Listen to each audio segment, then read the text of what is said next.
এই যে পেপারটা 50-50 থেকে 70-30 ধরতে হচ্ছে, হচ্ছে তো।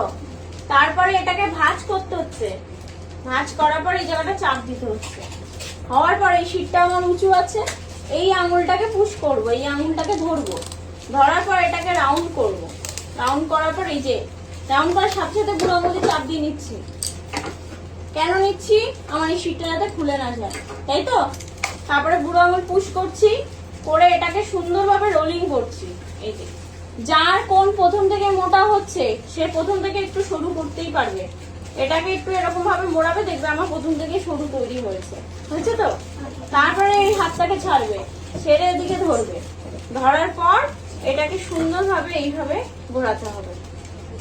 এই যে এইভাবে ঘোরাচ্ছি যখন, যার কোন ছোট হচ্ছে তার কি করতে হবে, কোনটাকে নিজের দিকে টানতে হবে, মোড়াতে হবে, মুড়িয়ে শুরু করতে হবে। মোড়ালেই এই হাতটাকে ঢিলা করতে হবে। এই হাতটা যত টাইট করবে কোন ঘুরবে না। এই হাতটা হালকা হাতে প্রেসার রাখতে হবে, 4টে আঙুল পরপর রাখতে হবে, আর পুরো আঙুলটা দিয়ে চাপ দিতে হবে। এটাই হচ্ছে ধরার নিয়ম। ধরে সুন্দরভাবে এটাকে ঘোরাতে হবে, ঘুরিয়ে থাম টাইট করতে হবে। থাম টাইট করলেই কোন রেডি। বাকি স্যালুটের মেনে দেবে, ঠিক আছে।